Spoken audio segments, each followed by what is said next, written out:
Hey there, everybody, and welcome to this counselor education presentation on mental health issues associated with high blood pressure and cardiovascular disease.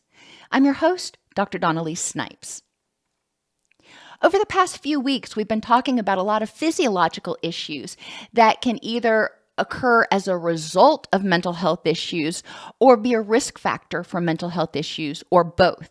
And I think it's important as mental health clinicians and social workers that we are aware of this reciprocal interaction so we can screen for physiological health issues and make referrals so the person has a better chance at early intervention. And we can also be aware of and educate the person about, if as appropriate, about how their mental health condition may put them at higher risk for certain physical conditions, so they can be aware and they can make sure that they're being screened for them. In this video, we're going to define and examine the prevalence of high blood pressure and cardiovascular disease, learn how mental health issues can be risk factors for cardiovascular disease, explore the impact of high blood pressure and cardiovascular disease on mental health. So it's a reciprocal interaction.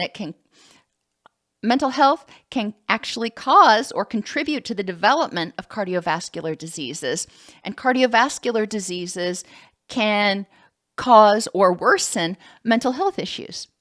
And then we'll finish up by identifying strategies to improve wellness while living with high blood pressure or cardiovascular disease. I say this a lot in this series. We are not medical doctors. We are not going to make prescriptions for exercise, for nutrition, for anything that falls outside of our scope of practice. We can make referrals if the person needs, if we think the person may need to adjust their eating or their exercise levels or whatever. We can ensure that we work with those other providers to know the treatment plan, and we can help maintain the person's motivation for implementing that treatment plan. We can educate people about the importance of good nutrition and exercise and that sort of stuff in maintaining their health, but we're not going to prescribe. We're not going to create plans for them to change their nutrition or change their exercise. That is between them and their medical providers. So let's start out with some simple definitions and prevalence. Why do we really care? High blood pressure is defined as a systolic blood pressure of over 130 or a diastolic blood pressure of over 80. And high blood pressure impacts 45% of adults. Let that sink in. Nearly 1 out of every 2 adults will develop high blood pressure. That is a staggering number, just absolutely staggering. And as I always say, the data that we have right now is out of date. Data that we are working with now almost always has a 2 or 3 year lag time between when it's collected and when it's released to the public. So the data that we're dealing with in 2023 is data that they collected back in 2019 or the very, very beginning of 2020. And we know what happened in 2020. Cardiovascular diseases are a group of disorders of the heart and blood vessels and include coronary heart disease, cerebrovascular disease, rheumatic heart disease, and other conditions.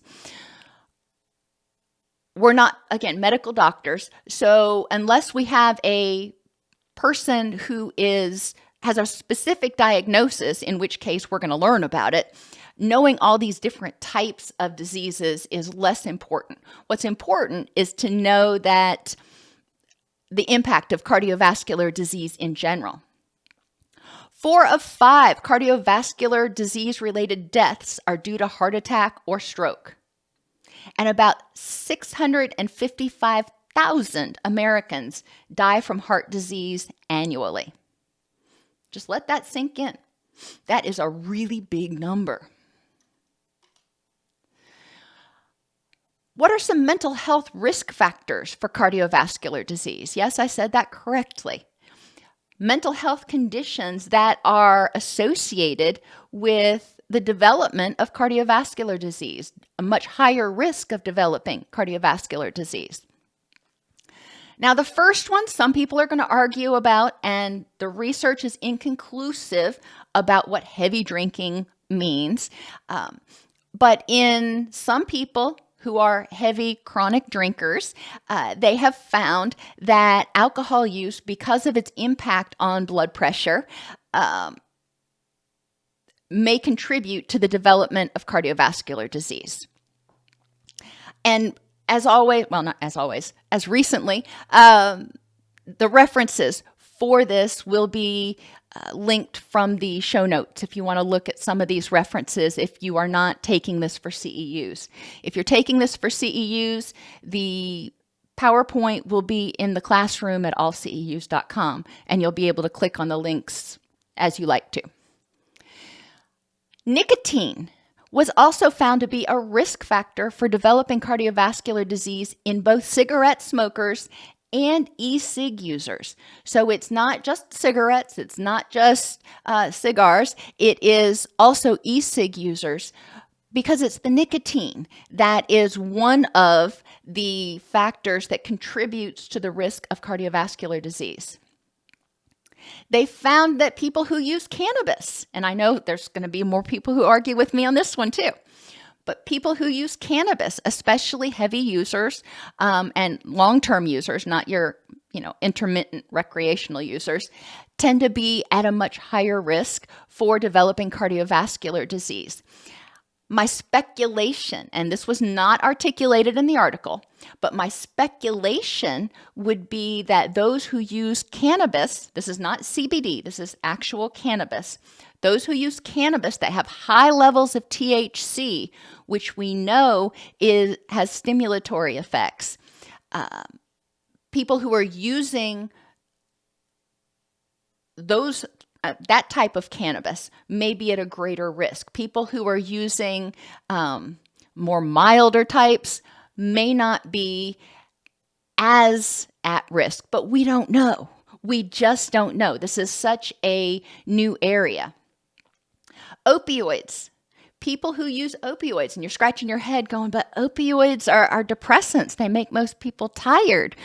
Well, yeah, but they also slow respiration and they lower blood pressure, sometimes to the point when people overdose of stopping their breathing.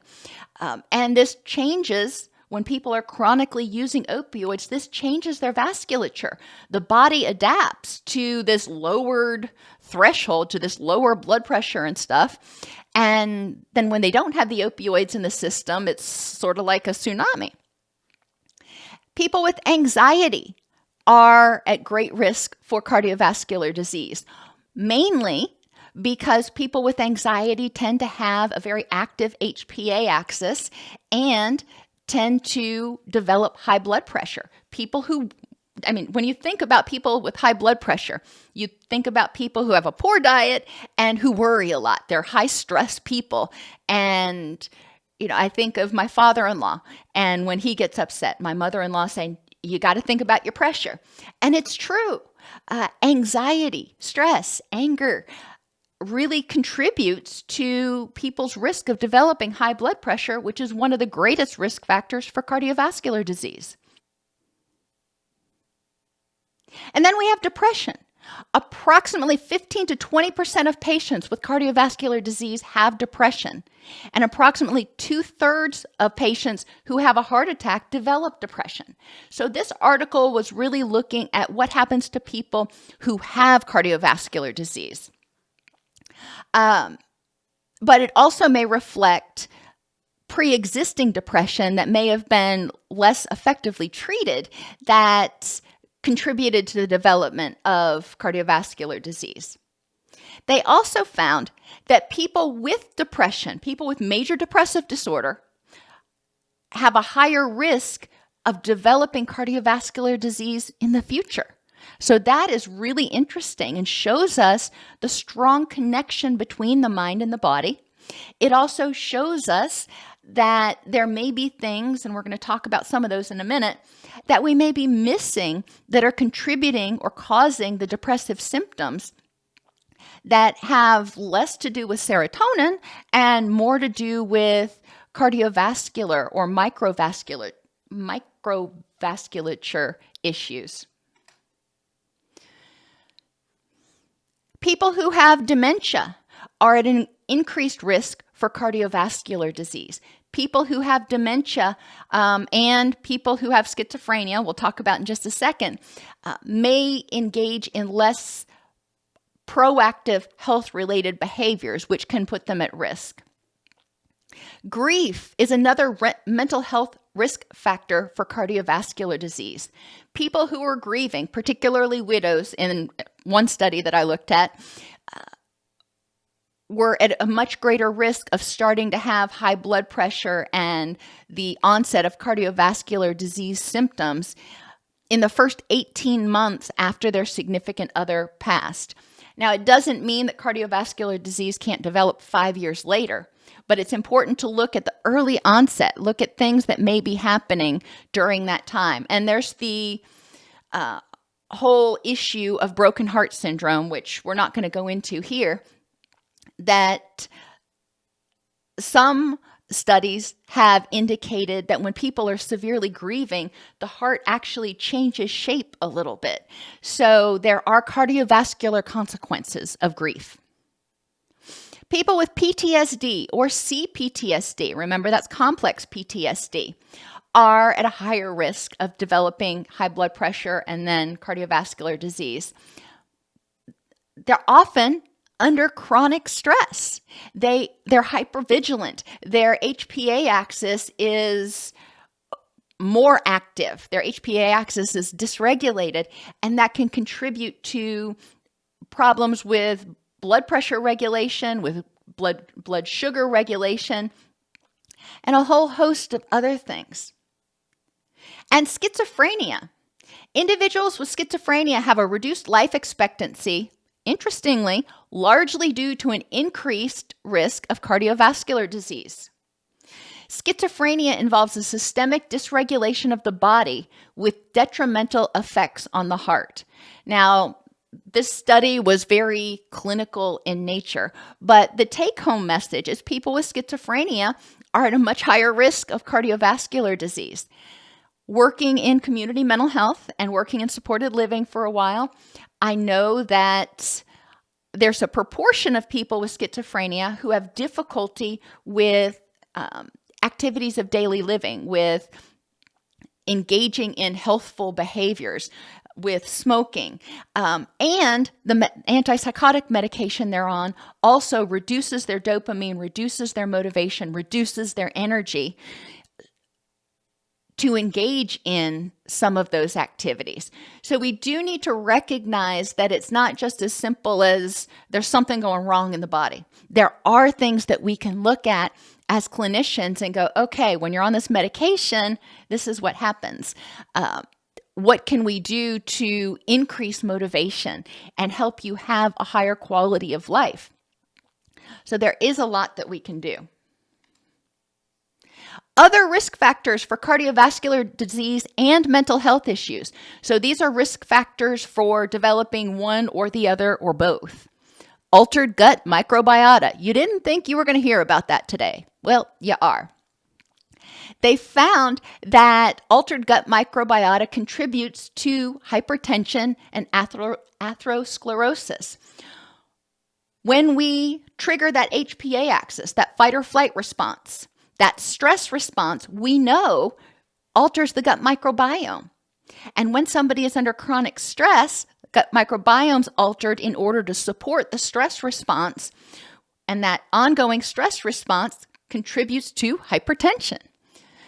Circadian rhythm dysfunction, including irregular sleep duration and timing, may be a risk factor for cardiovascular disease, in addition to traditional cardiovascular risk factors and sleep quantity and or quality. This was a really interesting study because they found that people who were getting adequate sleep quantity and pretty good sleep quality still were at greater risk of developing cardiovascular disease if their sleep schedule was all over the place. Now think about your shift workers there. Think about, shift workers especially. Why is this? Well, they suspect that because so many of your bodily systems are connected to your circadian rhythms, if you're not sleeping at the same and waking at roughly the same times each day, if you're all over the map, then the circadian cycles for everything get thrown out of whack, which contribute to the development of cardiovascular disease. Obstructive sleep apnea, obesity, hypoventilation syndrome, and chronic obstructive pulmonary disease. All of these keep the body from getting enough oxygen, and lack of sufficient oxygen contributes to hypertension, HPA axis dysregulation, and cardiovascular disease and mental health issues. Among healthy older adults, social isolation and low social support may be more important than loneliness as a cardiovascular risk factor. Although all three, isolation, low social support, and loneliness, are associated with depression. This is another area where, as clinicians, we can intervene. We can help people address those issues of social isolation, low social support, and process what's going on that's contributing to their loneliness. The impact of high blood pressure and cardiovascular disease. So we've talked about how mental health diseases or mental health issues can lead to cardiovascular disease. We've talked about other factors that can contribute to both of them. Now let's look at how high blood pressure and cardiovascular disease contribute to mental health issues. The physical consequences of cardiovascular disease may contribute to the development of mental health issues and vice versa. When people have a heart attack or a stroke, that is very traumatic for the person as well as for their loved ones. So we're dealing with that. When people have a heart attack or a stroke, they may be depressed about the fact that they can't do some of the things they used to do. They may feel very overwhelmed at the prospect of recovery. They may be very anxious that it's going to happen again. So we need to recognize all of these. They need to potentially grieve the fact that they are not as 10 foot tall and bulletproof as they thought they were.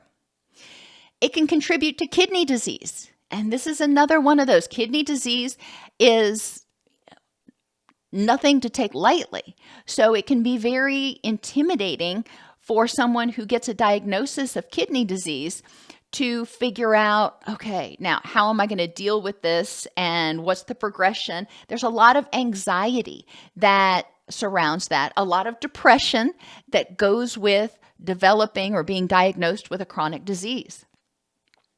Sexual dysfunction, including erectile dysfunction and reduced libido, are also physical consequences of high blood pressure or cardiovascular disease. And for a lot of people, their sex life is an important part of their life. And if they can't perform or if they have no interest in sex, they feel inadequate. They feel depressed. They feel less connected. And it goes more than just cognitive to physiological. We know that sex contributes to the release of dopamine, the release of oxytocin. And so people who start developing sexual dysfunction may feel very anxious, depressed, self-conscious, worthless. We need to help people process this and feel empowered and hopeful. Peripheral artery disease can also develop, leading to pain and excessive fatigue. Now, when we think about depression, we think about people who have a lot of fatigue. When you're in chronic pain, it's exhausting. That HPA axis is constantly on because it says, hey, there's a problem somewhere. We need to figure out how to fix it to make the pain stop. So the pain is one thing, but the fatigue is something else. Their quality of life often goes down, at least initially, until they figure out how to deal with it, because that excessive fatigue, they don't have the energy to walk the dog, to go to their kids' ball games, to get up and clean the house. They may start feeling bad about themselves. They may start feeling guilty or depressed. And then we see increases in LDL or bad cholesterol accumulations. And for decades, we have been programmed with the knowledge that high LDL is very, very dangerous. And that can cause a lot of anxiety in people because it's not something that they can see. So if they have high cholesterol, it's hard to know if what they're doing is working to bring down their cholesterol, and they can't go. It's not like when you're trying to lose weight and you can weigh yourself once a week. You can't really do that with cholesterol. So there is a certain amount of anxiety and trepidation, especially if they have a loved one who had cardiovascular disease or worse yet, died as a result of complications from cardiovascular disease. Now we move on, as I mentioned earlier, but when we talked about the connection between mental health and cardiovascular issues, cerebral small vessel disease. Cerebral, we're not talking cardiac, we're talking cerebral. So the small vessels in the head is a chronic progressive disorder of the arterioles, capillaries, and small veins supplying the brain. So these are all the faucets, if you will, that bring oxygen to the brain, that bring nutrients to the brain. CSVD is associated commonly known risk factors for vascular diseases, including hypertension, diabetes, smoking, obstructive sleep apnea, and depression. These are all things that we can screen for, that we can make referrals for to help people with early intervention. CSVD can contribute to the cognitive impairment in the elderly and is noted in about 20% of strokes and 45% of dementias. Management is mainly based on combating known risk factors for cardiovascular disease. So if we want to keep the brain healthy, we need to keep the heart healthy. We need to keep the vasculature healthy. And then we have the side effects of medication. Medications are generally not without side effects. Balance and coordination difficulties, fatigue, headache are some of the more common side effects of a lot of the medications for high blood pressure and cardiovascular disease.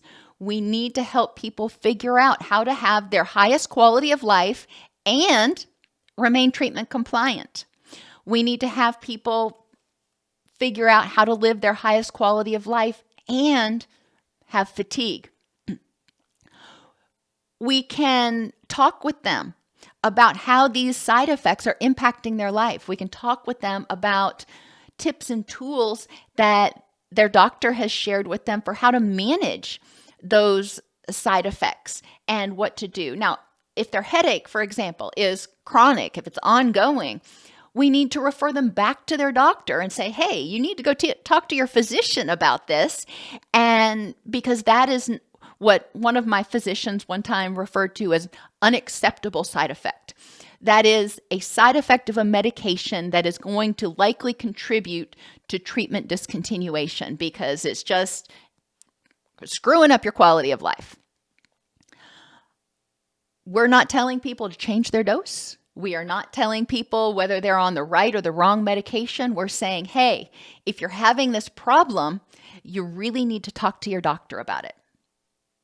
There's an increased risk of sleep apnea in patients who are taking antidepressants, SSRIs, benzodiazepines, or your anti-anxiety medication, and hypertensives. So if they're taking SSRIs and antihypertensives, or benzos and antihypertensives, or heaven forbid, all three, they are at a much greater risk of sleep apnea. That's important. Why? Because we know that sleep apnea is a risk factor for the development of cardiovascular disease, but we also know that it is a risk factor for the development of depression. When the brain is not getting enough oxygen, it is not able to do everything it needs to do to help you feel happy and healthy, just to be overly simplistic. Now, one area that I did find really interesting, one area of research, was that statins, or your cholesterol lowering medications, have been found to interact with antidepressants, improving the mood response. So people who are on statins and anti-cholesterol medications and SSRIs may actually have an enhanced response to their medication. Affective and cognitive consequences of high blood pressure and cardiovascular disease.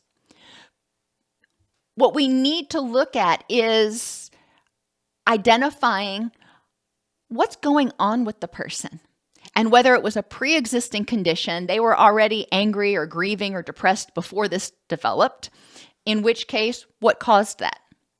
Whether it's a consequence of their diagnosis of a chronic disease, okay, we can deal with that, or if it's what we'll call a side effect of their disease. They are, because they've developed sleep apnea or the side effect of their medication or whatever. But we need to figure out what is causing these feelings. Think about if you were diagnosed with a chronic condition that could be life-threatening. Wow, that would increase a little bit of health anxiety in most people. That may induce grief. That may induce depression.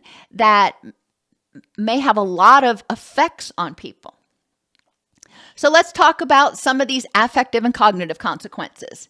I put anger, grief, and depression all in one because remember, grief is denial, anger, bargaining, depression, and acceptance. So there's a grieving process that we go through when our life changes. That is inevitable.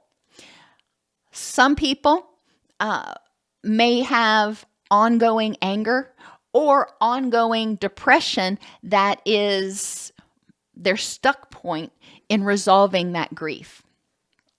Or they may have anger, grief, and depression about something totally different. So we need to recognize that.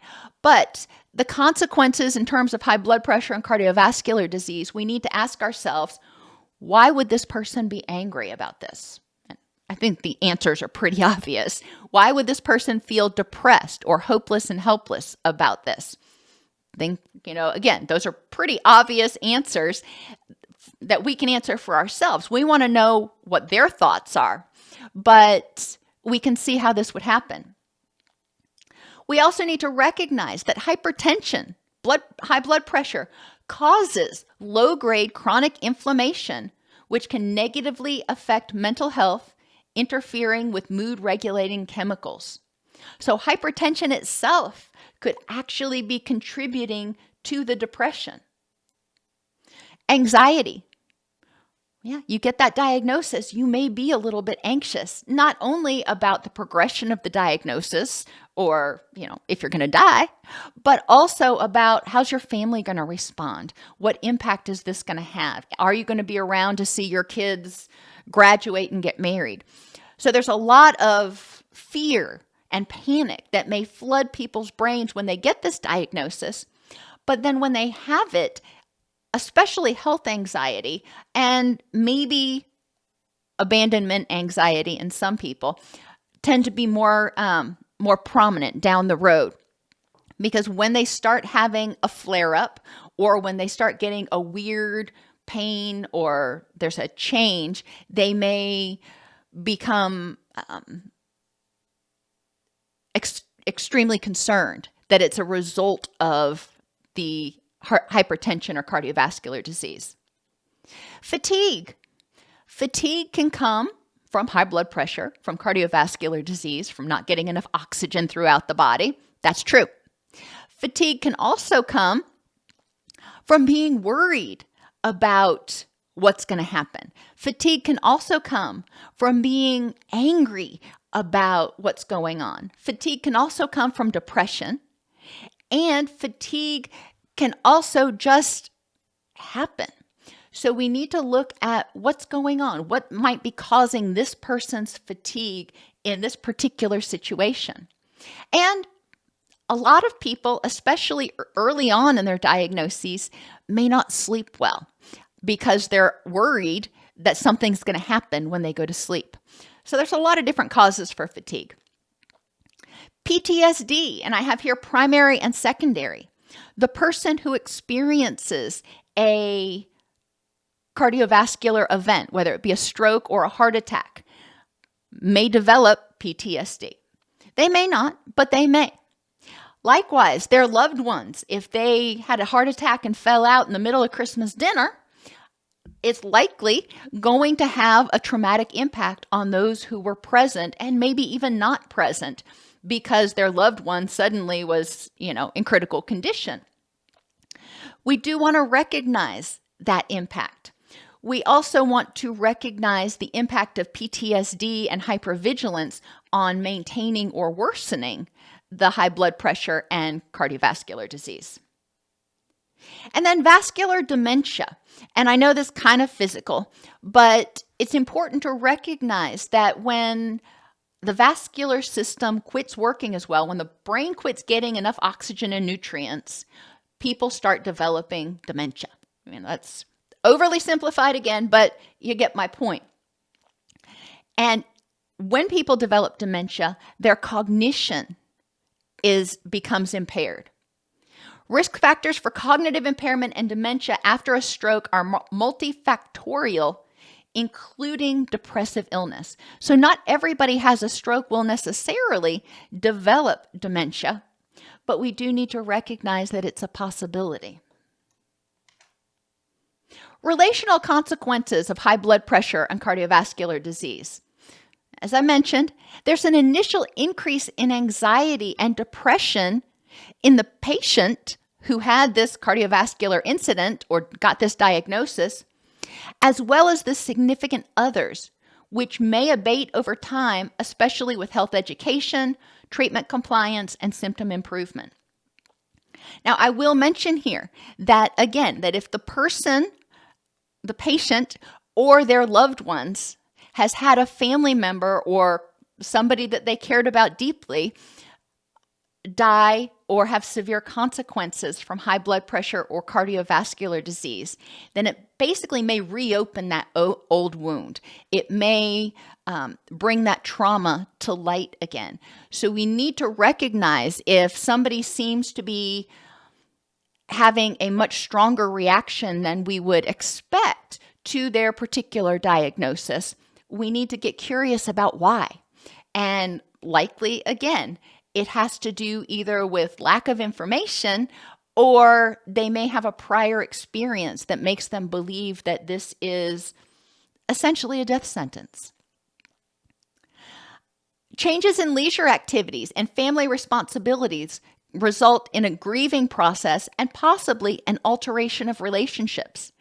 If dad has a heart attack and he really shouldn't push mow the lawn anymore, if that's something he loved doing, then he may be depressed about that. If it is something that he did as a part of, as his contribution to the family's house chores, then he may feel inadequate when he's not able to do that. There are a lot of reasons that people may experience relational consequences. The family may recognize that dad can't push mow the lawn anymore intellectually, but emotionally, occasionally, they may also get frustrated when they have to do things that he used to do.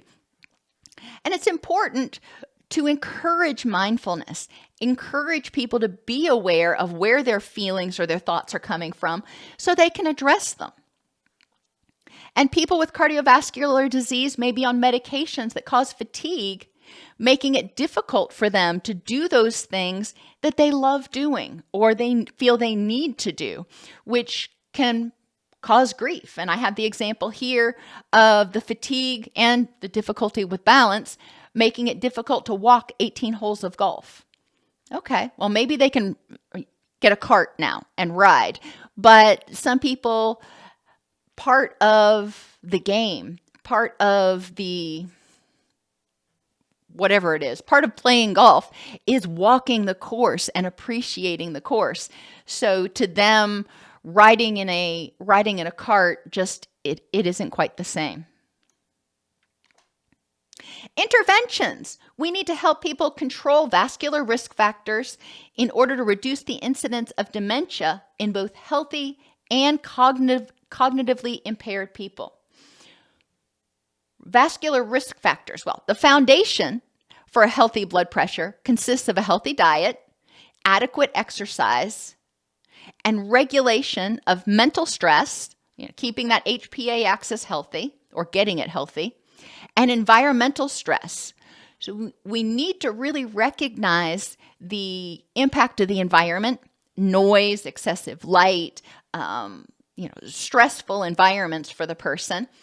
That's one aspect, but we also need to help them become aware of what triggers their HPA axis and heal it if they have had a history of trauma and their HPA axis is dysregulated.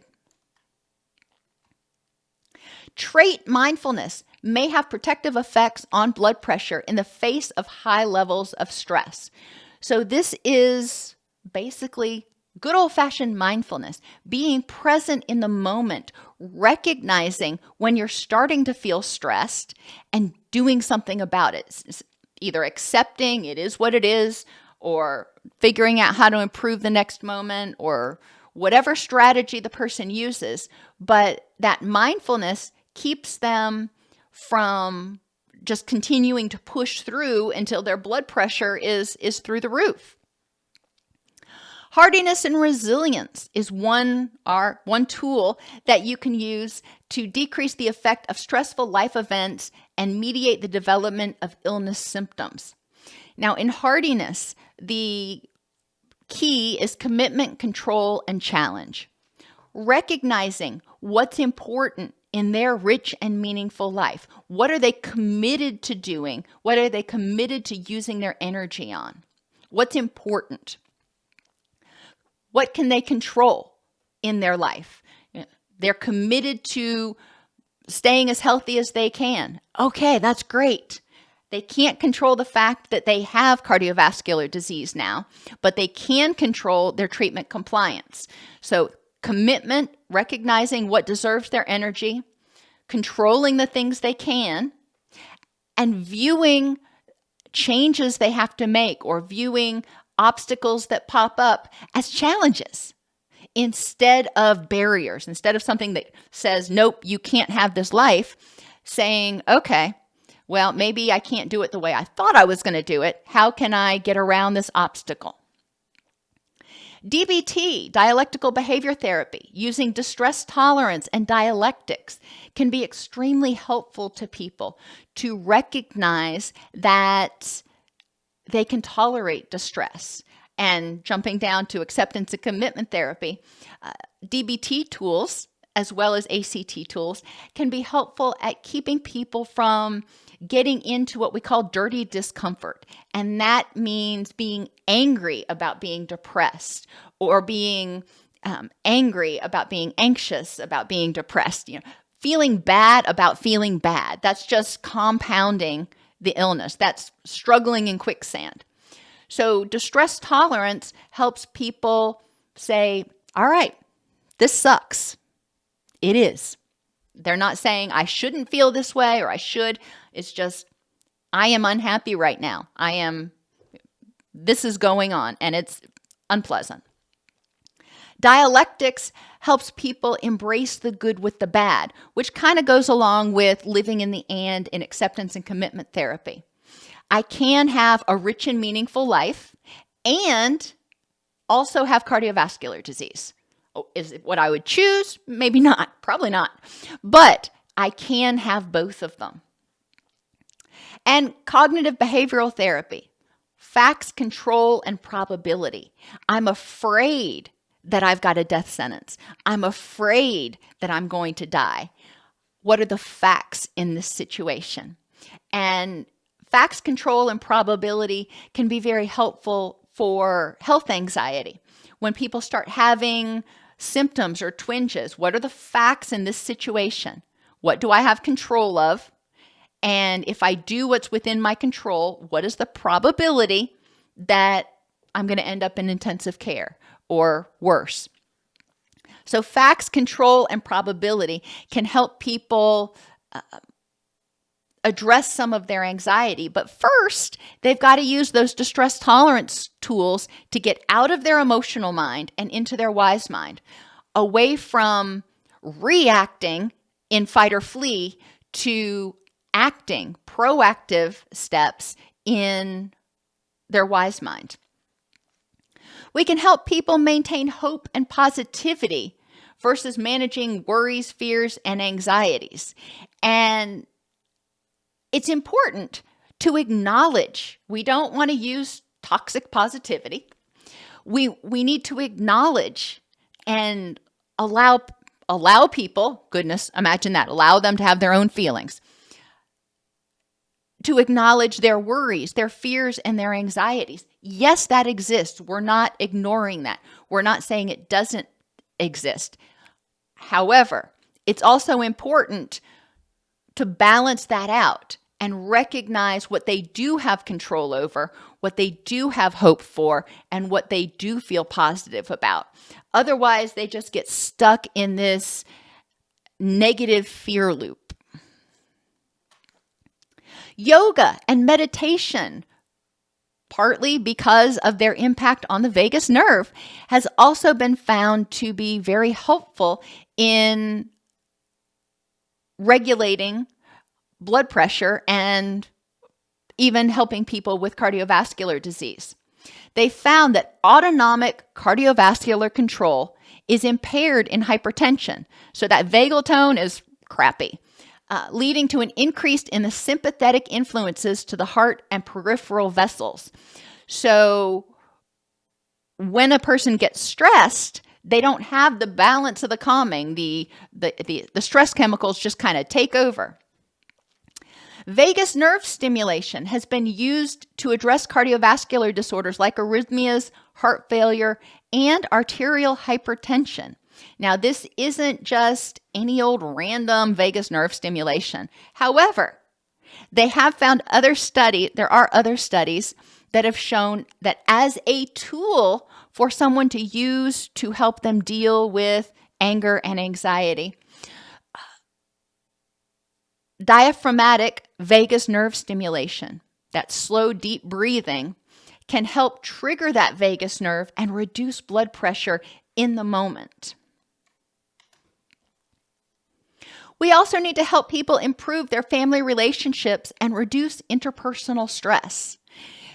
For a lot of people who develop cardiovascular disease, especially those who had high blood pressure that were stressed out people, type A people, we need to encourage them to examine where that anxiety was coming from, to address the abandonment anxiety, to address the prior traumas and adverse childhood experiences that may be continuing to impact them in the present, to strengthen current family relationships so they feel safe, loved, secure, and supported. We want to help them reduce environmental triggers and vulnerabilities. As I mentioned earlier, noises or getting awakened multiple times in the middle of the night by the noisy neighbors, or even by being too hot. I know we had a warm front come in last night, and all of a sudden the overnight temperature went from being 42 to 68. And I didn't plan for that, so I woke up in the middle of the night just absolutely burning up. It's important for them to recognize their environmental stressors. And adjustment and motivational enhancement for new eating and activity patterns. This, again, we're not prescribing it. We are taking someone else's treatment plan and increasing motivation for treatment compliance. Hypertension and cardiovascular disease can both be aggravated by and cause depression, anxiety, anger, grief, and even PTSD, especially if there's a life-threatening episode. High blood pressure and cardiovascular disease are largely preventable and or treatable. As clinicians, counselors, social workers, case managers, we need to help people address grief and health anxiety in themselves as well as their significant others, Provide tools such as hardiness, mindfulness, meditation, yoga, tragic optimism, and cognitive restructuring. Improve their health literacy about the disease as well as about the interventions, what they can do in order to best remain treatment compliant, and motivations for treatment compliance. And finally, we can encourage self-advocacy regarding medication or treatment side effects. If something is just not working for that person, we need to encourage them to talk with their doctor or dietitian or whatever provider it is.